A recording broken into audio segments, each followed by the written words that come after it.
The Gentleman of the Jungle is a fable written by Jomo Kenyatta, an African political leader and the first president of Kenya. Through this fable, he wants to show the Europeans' attitude toward European expansion, and it reflects the attitude of the Kikuyu people of Kenya toward European laws and commissions. The story starts with an elephant who made friendship with a man. The man had a hut at the edge of the forest, and one day when it was raining heavily, the elephant goes to the man with a request. The request was to give shelter for its trunk. The man, looking at the situation what his friend was in, with his kindness and the goodness, so he allows the elephant to put his trunk in. And he also says that his hut had only a little space for himself and he can put his trunk. So the elephant put its trunk inside and later slowly pushed its head inside the hut and flung the man outside into the rain. And comfortably it settled inside the hut and said to the man that your skin is harder than mine. You can be in the rain where I can sit inside the hut and protect my delicate skin from the hailstorm. Seeing this, the man started grumbling, and for that grumbling, all the nearby animals came and stood around, listening to the heated argument between the man and the elephant. In this turmoil, the lion, king of the jungle, entered, and it says that it wanted peace and tranquility in his kingdom, and why there is a disturbance in his kingdom.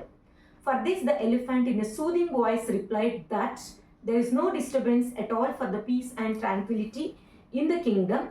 There was just a discussion regarding the position of the hut, and that discussion was between him and his friend, the man. So the elephant ordered to appoint a commission of inquiry to go thoroughly into the matter and report accordingly. So the elephant, one of the high ministers of the jungle, was busy in making arrangements or selecting members for the commission of inquiry. The other side, elephant appreciated the man for establishing friendship with the elephant, one of the high ministers of the jungle kingdom. And it also assured man that plenty of opportunity will be given before the commission of inquiry to speak about his case. Until then, he has to wait. So listening to the sweet words of the lion, the man waited innocently for his turn. So the elephant, after taking the command from the king, that is the lion, was busy in selecting the members for the commission of inquiry. The members for the commission of inquiry are those who are sitting in the commission of inquiry: Mr. Rhinoceros, Mr. Buffalo, Mr. Alligator, the Right Honorable Mr. Fox, which is acting as a chairman, and Mr. Leopard to act as a secretary to the commission.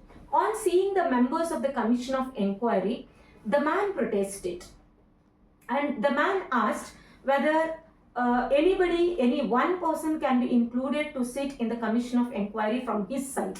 But the lion and the jungle lords said that it is not possible because the people from man's side are not well educated to understand the intricacy of jungle law. Moreover, so he can be, he can expect the fair judgment because the members, those who are sitting in the royal commission, are known for their impartiality in justice, and they were chosen by God. They were chosen by God in order to take care of the race which was less adequately endowed with teeth and claws. Listening to this, the man was quiet and waiting for his opportunity, as the lion promised plenty of opportunity would be given for him. But finally the day has come where the commission of inquiry sat to take the evidence. The elephant came first. The elephant was called first, and the elephant entered with a superior air, and with an authoritative voice it said to the jungle lords, so it is just a waste of time to speak once again the case which everybody knows. And it also said that the man, he himself invited the elephant to protect his hut from being blown away by the hurricane. And because man could not occupy the complete space inside his hut, there was unoccupied space, he could not protect the hut. So an elephant also said that it is the sacred duty which he had performed, that is respecting the interest of the friend, which anybody in that place could definitely do that. So listening to this, all the members of the Commission of Inquiry thought that this is the conclusive evidence, and they called the other jungle lords also. Every jungle lord supported what Mr. Elephant said. Finally, the man was called, and the man eagerly was waiting for his plenty of opportunity, but that plenty of opportunity was not given. Only man was asked one question, that is whether any other animal or the jungle lord occupy the hut before Mr. Elephant takes its position. So the man said no, but he still wanted to say. But the jungle lords at that time said that they had got sufficient evidence from various unbiased sources, and later, after enjoying the delicious meal at the expense of Mr. Elephant, they reached to the verdict.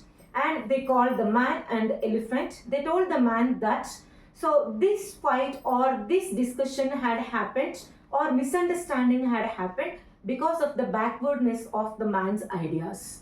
So that is why they wanted to make compromise between two parties.